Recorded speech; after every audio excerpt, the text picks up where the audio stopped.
Okay. Good morning, everyone. Yeah.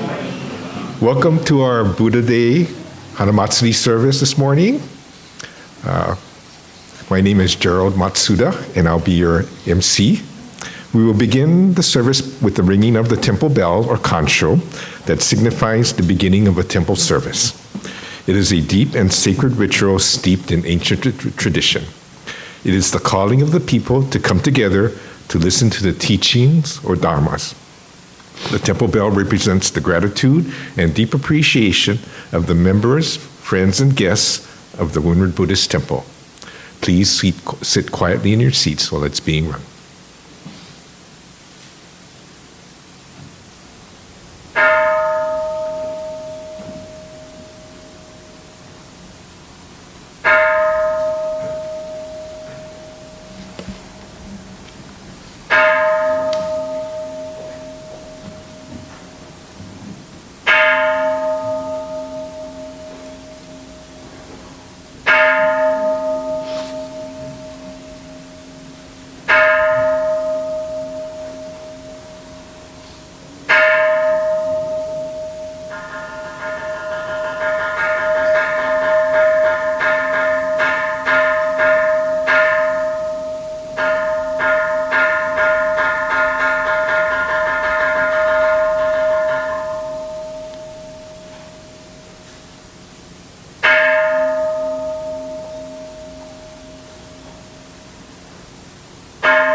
Please rise for our meditation, followed by the chanting of the Vandana Ti-Sarana by the congregation in Pali and English.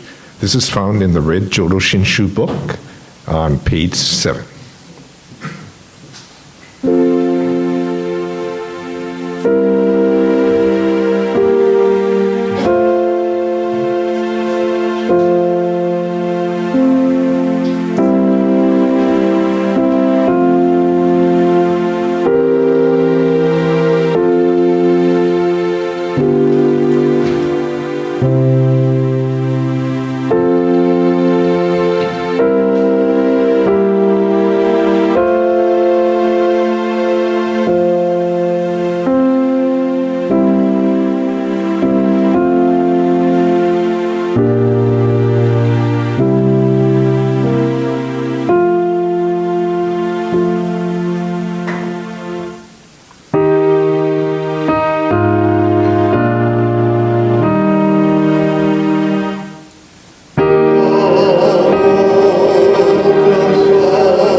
Please be seated. Next is our Sanbujo, and this could be found on page 9 in the red Jodo Shinshu book, and it'll be followed by Buddha Day Aspiration by Reverend Sumikawa.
Today, the Windward Buddhist Temple Sangha has gathered to observe the birthday of Siddhartha Gautama, the Indian prince who became the Buddha Shakyamuni, the awakened one, the sage of the Shakas.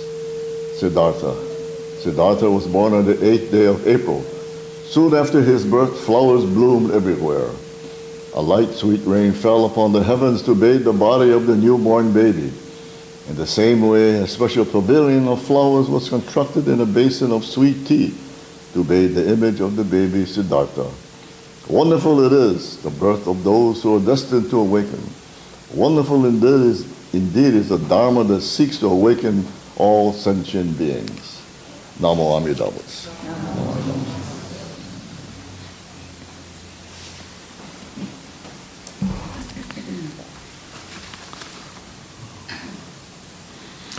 Okay. Next, we will have our chanting of the Kanmoku-ge, and this is found on page 61 of the purple supplemental service book.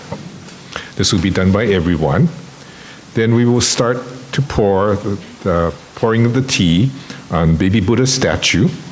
And how we're going to do this is we will start from the front row to my right side, go into the center aisle to the front, pour the tea on baby Buddha's statue, and then go to the side and return to your seat. Got it? So the second row and then the third row and all until the right side is done, and then we'll do the left side in the same way. So we're supposed to start on this right side first. Yep. This side, my right. Yeah.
Let us pray.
Help all beings to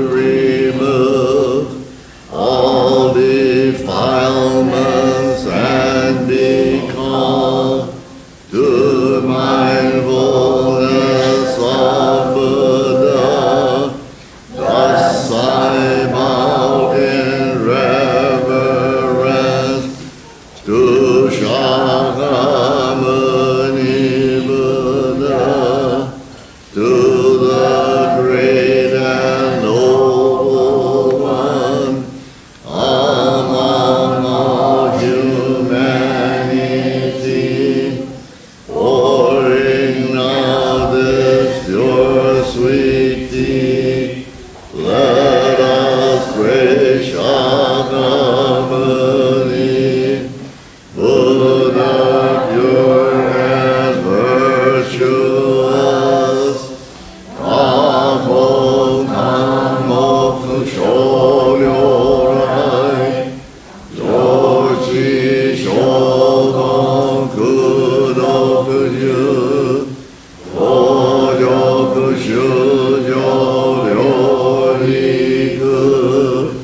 Osho Ryorai Yoshi, Eishu Naisho Byogabyon, Enjo Tengen Yosokuson, Kato Kongi Gurukudui, Ayogu Nyorai Yoshi, I bore sweetly on Buddha, whose great virtues and wisdom help all beings to remove all defilements and be called to mindfulness of Buddha. Thus I bow in reverence to Shakyamuni Buddha, to the great and noble one among all humanity, pouring out this pure sweet tea. Let us pray Shakyamuni, Buddha pure and virtuous. Namo Namo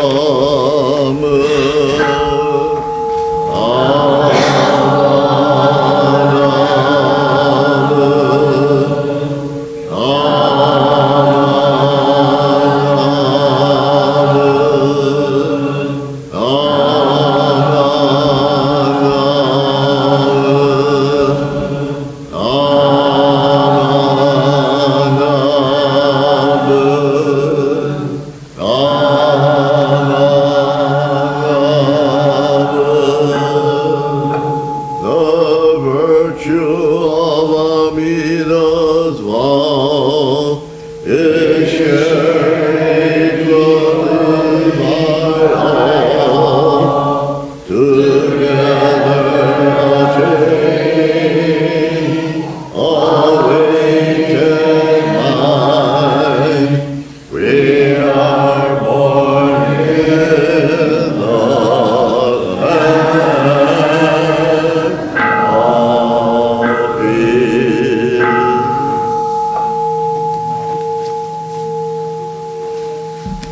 Namando, namando, namando, namando.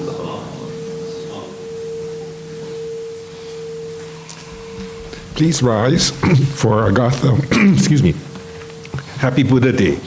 And this is found in our Brown Praises of the Buddha book on page 56.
Please be seated.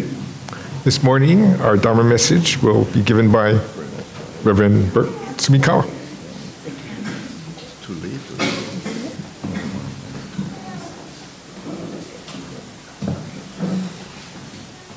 Good thing I'm skinny. Come on, dog.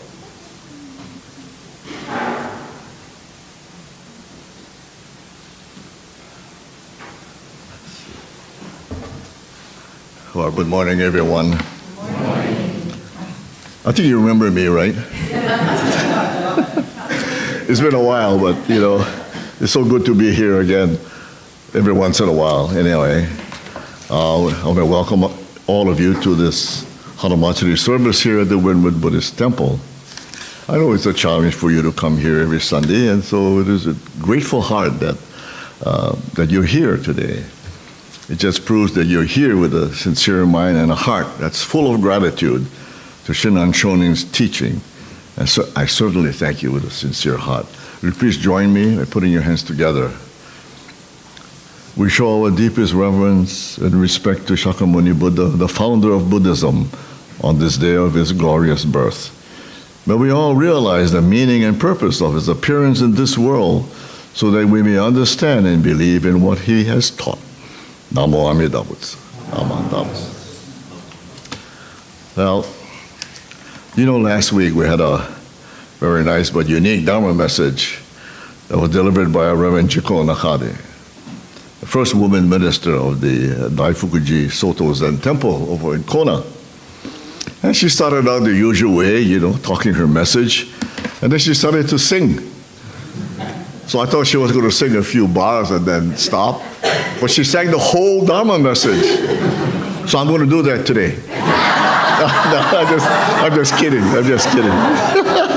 You might run me out and never have me back again. But it was very different. So this was a Hawaii Buddhist Council sponsored service, and it was truly nice to see all the bishops and ministers from all the different Buddhist sects take part in this special event. It is significant that it expresses the oneness that we all share. Perhaps the council could in the future discuss more ways in which we can share a few other observances as well. Many times we get stuck in our own sect and not realize there are others who have their roots in Shakyamuni Buddha as well. The danger is that we get so stuck in the founder of our particular religious sect that we tend to lose focus on the bigger picture. The Buddha is said to have expounded 84,000 teachings, each to the understanding of different peoples. Anyway, it was a great day. This morning, though, I want to kind of briefly talk a little bit about Hanamatsuri. In Japan, the first Hanamatsuri celebration was held in this one particular park called Hibiya in Tokyo in 1917 by a joint group of Buddhists. But from what I understand, the first Hanamatsuri festival was actually celebrated in Berlin, Germany, in the year 1901. It was organized by two Buddhist scholars who were studying in Germany at the time. As it was witnessed by the Germans, they then called it Blumenfest, flower festival. And that is how Hanamatsuri got its name. Hanamatsuri translated as Blumenfest, or flower festival. And so as it coincided with the blooming of the cherry blossoms in Japan, the term Hanamatsuri quickly spread throughout the country. In the largest sutra, the Buddha's cousin Ananda asked him, why is it that his countenance looks so majestic and radiant? And why is it that his entire body appeared serene and glorious? Ananda noticed that the Buddha appeared dignified and radiated with joy, and that the magnificence of his appearance was unsurpassed and beyond measure. The Buddha answered that the reason for my appearance in this world is to reveal the teachings of the way and to save multitudes of beings by endowing them with true benefits. Even in countless millions of kalpas, it is difficult to come upon and meet a Tathagata. It is as difficult as seeing an Udambara flower which blooms very rarely. The flower of the Udambara tree is said to bloom only once every 3,000 years. But that is not true. It is just that it is so close that you cannot see it. That when it appears, everybody says, oh, once every 3,000 years it appears. In the Shoshin-ge, Shinran, there's a passage in the larger sutra concerning the reason for the Buddha's appearance, and says that the reason for the Buddha's appearance in this world is above all to expound the primal vow of Amida Buddha, wide and as deep as the ocean. All this began over 2,600 years ago in Nepal on April 8, 566 before the Christian era. The historical Buddha was given the name Siddhartha Gautama, born to King Suddhodana and Queen Maya, who were Shaka clans people that lived along the Rohini River that flows along the foothills of the Himalayan mountain range. I have a couple pictures here that I can show you.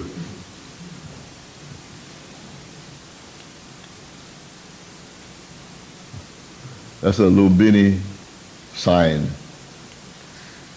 This is the structure that held where the Buddha was born, and it's a two-story building. If you go in there and you look down, and way down, probably about 10 feet below, you see a huge rock, a stone, that is said to be where the Buddha was born. This is don't look at the guy in the picture. But that is the pond where it was said that the baby Buddha was bathed in. And this is the Lumbini Garden. So this is Kapilavastu on the Nepalese border, where the king ruled with a great admiration of his followers. This is the entrance to the palace ground.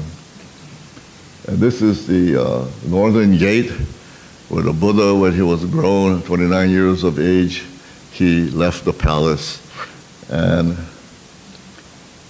with his white horse and his aide, he left the horse here and went on his journey to become enlightened. So, can we remove that? Anyway, okay. And so you know the rest of the story, though, right? But as Dr. Al Bloom said once, that this is the season to reflect on what the Buddha and what Buddhism means in our modern world. That the story of Siddhartha's birth are fantastic, but really no more fantastic than that of the story of the virgin birth 2,024 years ago. Religion in every tradition is filled with myths and legends and stories that will literally blow your mind. The story of Buddha's birth is rich in symbolism and suggestions of meaning. Ancient Indian teachers tried to impress the people of their time with the profound meaning of the appearance of the Buddha in the world. Consequently, they employed descriptions that appeal to the imagination and feelings of their listeners and readers. For example, the idea that as she reached to pick a blossom from the Ashoka tree, the baby Buddha was born.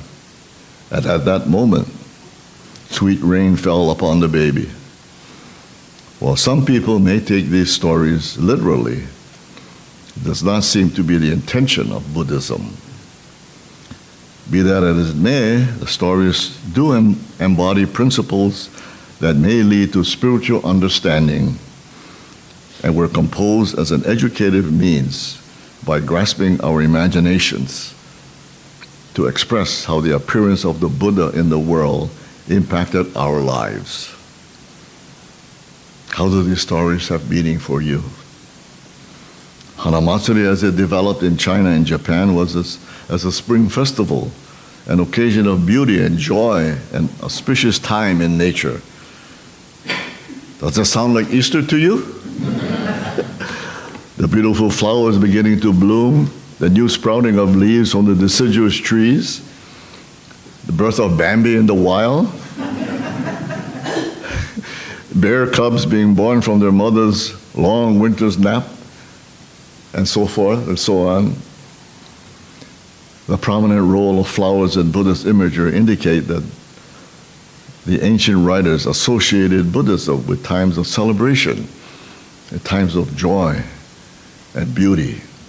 The blossoming of flowers suggests new life, new hope, all that is harmonious and peaceful. It is the freshness of spring.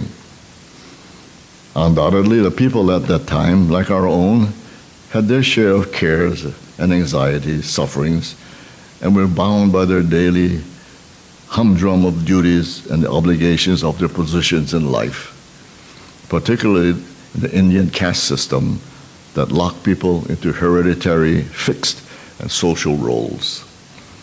Buddhism was telling the people that something fresh and liberating and fulfilling had entered the world with the birth of Gautama. Consequently, narratives describing events soon after the birth of Siddhartha tell about the sage Ajita, who prophesied that he would become either a great king or a Buddha. In Mahayana Buddhism, every Buddha comes into the world with the purpose to emancipate those in bondage. The mission of Buddha becomes central, and for Mahayana Buddhism, the essence of religion is mission. So this understanding expanded over the centuries, transforming from being nearly the task of monks to the function of lay people. It is in Jodo Shinshu that the layperson became the center of the religion and the bearer of the mission of Buddhism.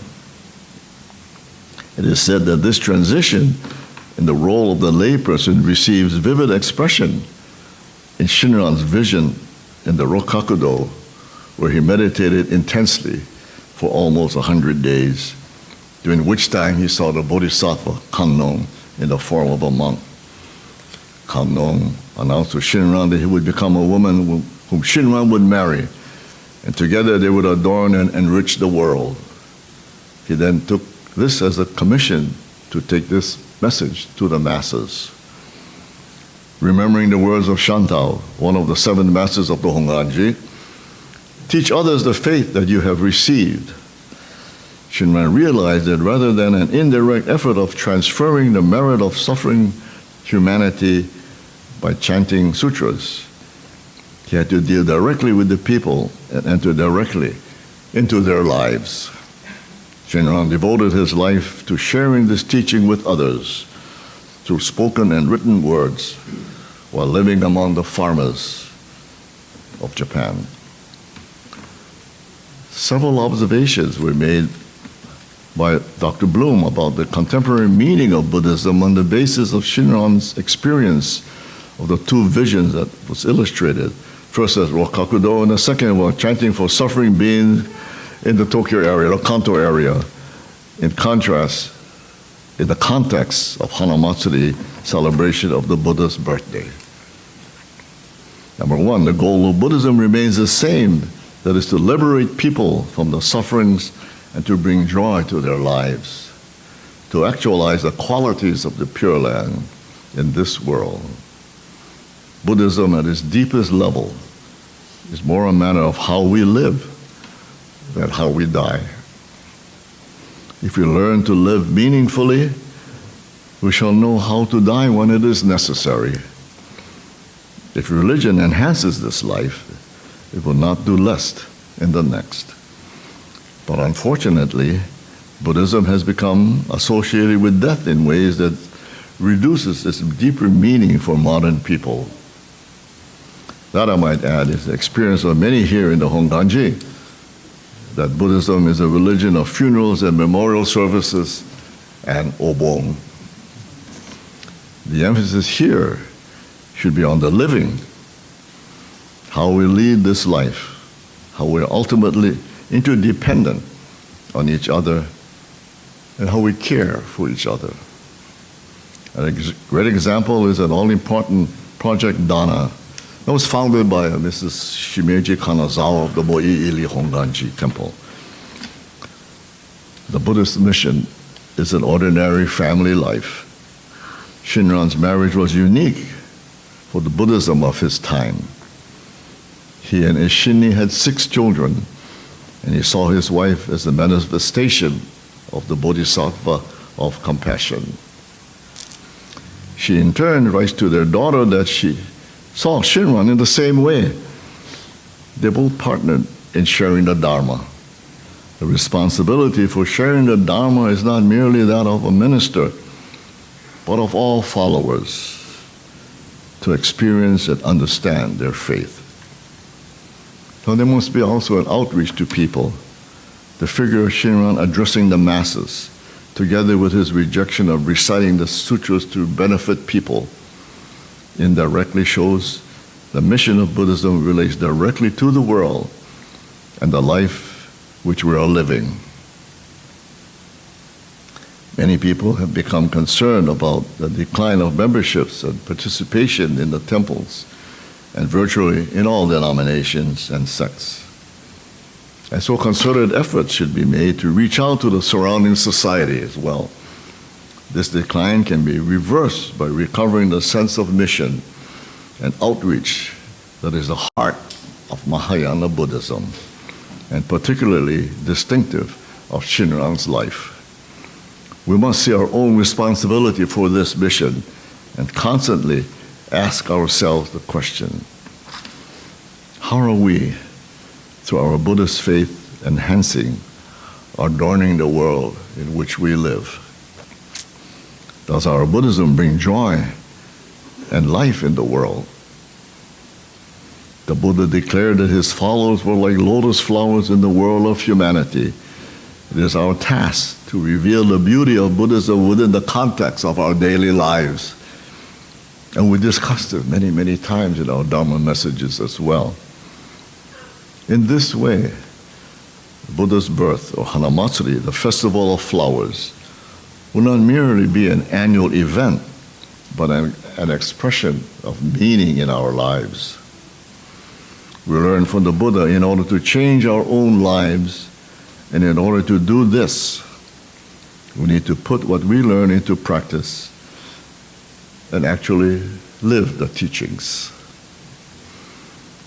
On another note, it is at times such as this era in which we now live, a time of strife, conflict around parts of the world, the suffering of people in need of food and shelter, and natural disasters, and in general, man's inhumanity to others, that the oneness and interdependence of all life really needs to be reaffirmed. We need to truly look at the life of and teaching of Shakyamuni Buddha to break through those delusions that create division and conflict and strive toward a lasting harmony. The journey must be made from the egocentric assertion of ours to the harmony that comes from the realization of interdependence. Siddhartha was able to achieve enlightenment in this way and became the Shakyamuni Buddha. This is the reality that Amida is trying to get us to realize by constantly reaching out to us as a Nembutsu. If you look closely at the statue of Amida on the altar, it is not standing merely straight up, but it is leaning forward, constantly reaching out to us to come as you are, just as you are. Let us together, through the Nembutsu teachings, continue to pursue the same truth that the Shakyamuni Buddha pointed out as being the path to true peace and harmony, and make this Hanamatsuri a truly meaningful one. Thank you very much for listening, and now will you please join me once again by putting your hands together in reverence. Amida Buddha, existing from the eternal past, having compassion on the ordinary people in the world of the five defilements, appeared at the castle of Kapilavastu, manifesting himself as Shakyamuni Buddha. Namo Amida Butsu. Namo Amida Butsu. Thank you very much, and have a great rest of the week as well.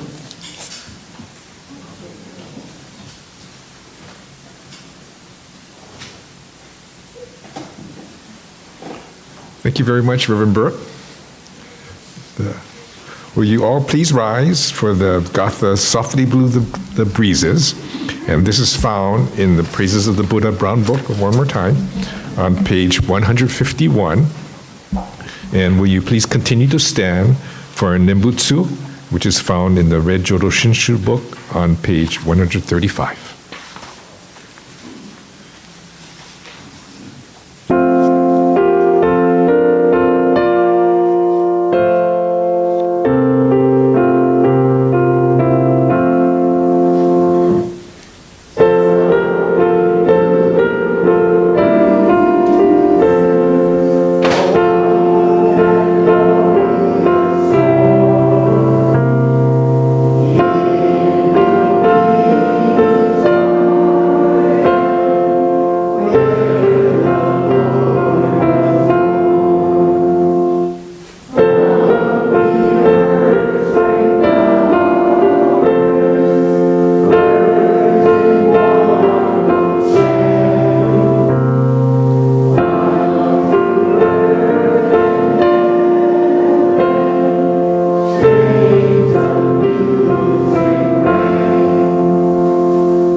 Understand and believe in what he has taught. Namo Amida Butsu. Namo Amida Butsu. Vandana.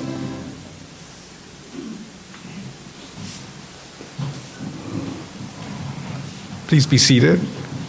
That concludes our service for this morning, and we'll have some announcements from Dennis.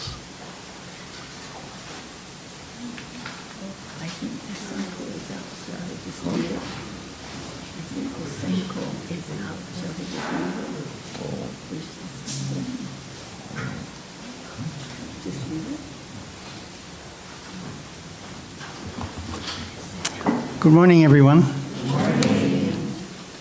Was it Reverend Bert? Happy Blooming Fest? Happy Buddha Day, everybody. Okay.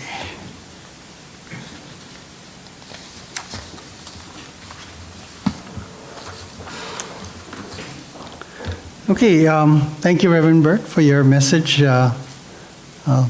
Very informative. Reverend Barbara for being here too. Thank you, Gerald, for being the MC. Prudence was our greeter.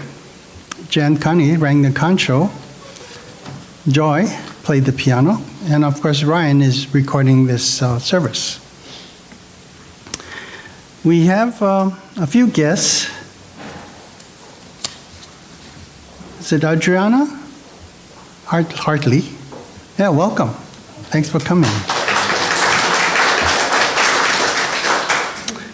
And we have Clifton and Susan Harada.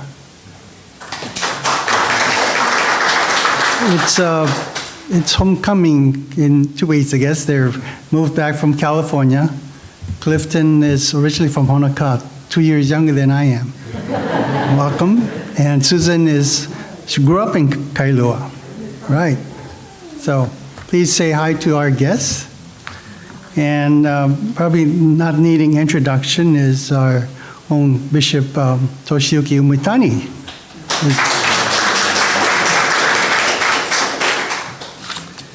Okay. Our spring food drive continues and will end next Sunday. Your donation of non-perishable food will be greatly appreciated. So if you can bring next week would be great. Okay, thank you. I announced 2 weeks ago about our plan to form a voluntary temple cleaning team that will clean the temple once a month, and this will be on the third Sunday after refreshments. If you'd like to help, there is a sign-up sheet on the back table. Next Sunday will be our Ishini Kakushini service. Ishini was the wife of Shinran Shonen, our founder, and Kakushini was their daughter. Both women were important in perpetuating Jodo Shinshu Buddhism. Our guest speaker will be Wendy Yumori, a member of the Hawaii Betsu Wing. Next Sunday afternoon will be our second gardening class. We'll be using driftwood as a planter.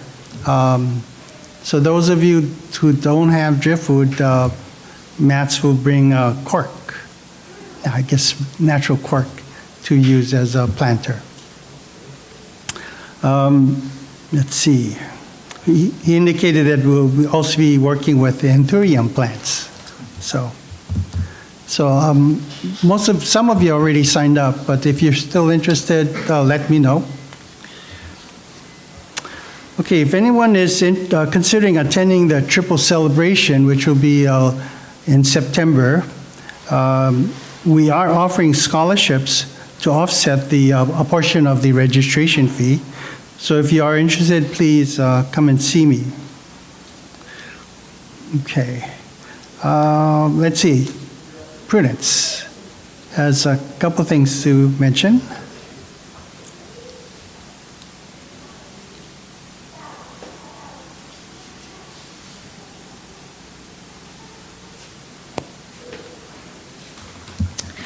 Good morning.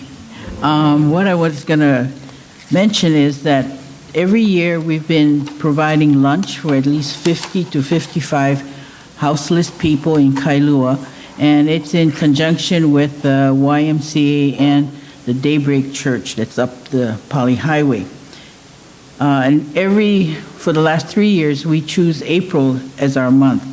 So every April, the last Tuesday of the month, they provide this lunch. And they also gather a lot of services to help the houseless so they can get independent. We provide the lunch on Tuesday, and we also supply snack bags that they can take with them. So we will be putting our snack bags together on the 28th. It's the Sunday before, and whoever can help, we'll have a table in the back, and we can do that. But on Tuesday, being that it's a work day, we do need help. We're going to be providing, making chili and rice and whatever. We put it into bento boxes, and we have to deliver it by 9:30. So I have a sign-up sheet here. If you are able to and can help us, we would prepare the meal here between 7 and 9 a.m., and we have to deliver it to the YMCA by between 9 and 12 is where they'll be eating. So I'll have this sign-up sheet in the back, and if those of you that can help, I'd really appreciate it. Thank you. The 30th is April 30th. It's the last Tuesday. So the 28th, we do the snack packs, and on the 30th, we do lunch. Okay? It's very interesting if you ever have a chance to go up there. You know, they're regular people like us, just down on their luck. So if we can help them in any ways, help. It's very good.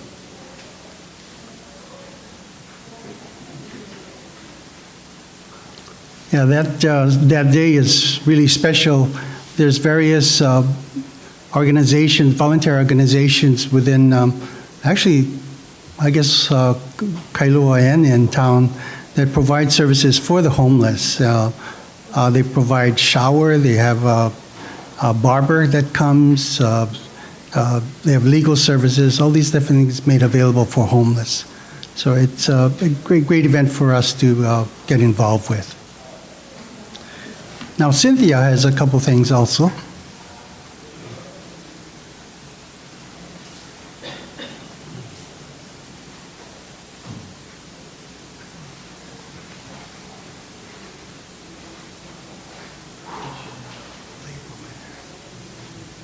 Good morning. Okay, in conjunction with the Buddha's birthday, how many of you have birthdays in April? Please raise your hand and stand up, please. Stand up, please. Okay, Ray, okay. Now, would you mind coming up to the front? Sorry. Just come up to the front and Diane will give you a lei. Okay. Can stand right in front of. Okay.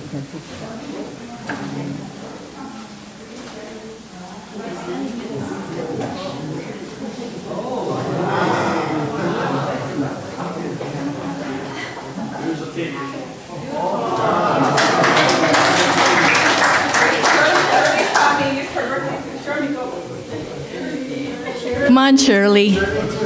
Yes. Oh, what a beautiful cake. Yes, thank you. Okay, Shirley, come on. Okay, we're going to have a photo shoot and then we'll sing happy birthday.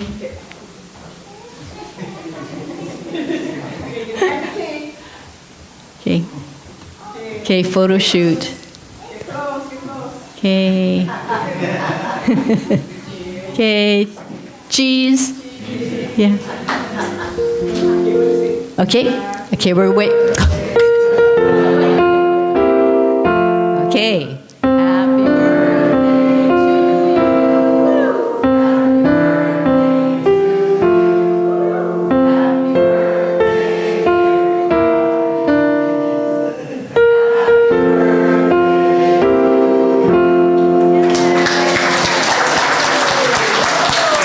Sorry, no candles, but anyway, thank you very much.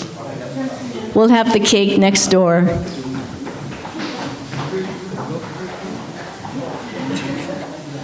Okay, thanks. And the other activity this afternoon, or right after, while we're eating, is bingo.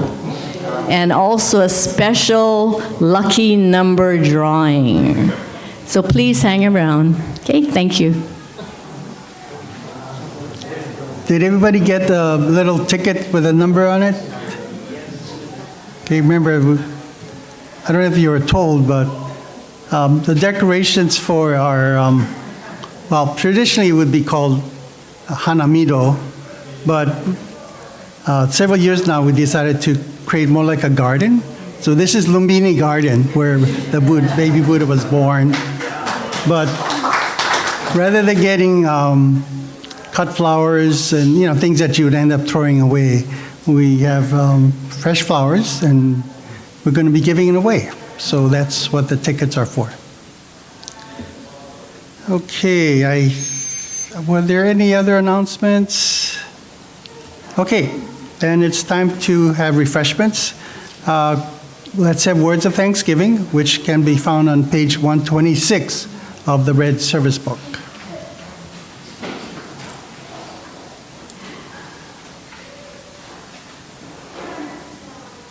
Oh, the words are up on the board.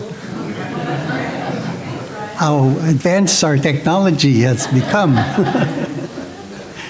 We are truly grateful for this wonderful food, a gift of life. May we share its benefits with all beings. As we partake of this food, let us remember Amida Buddha's compassion, which surrounds all people and all forms of life. Namo Amida Butsu. Itadakimasu. Thank you, everyone.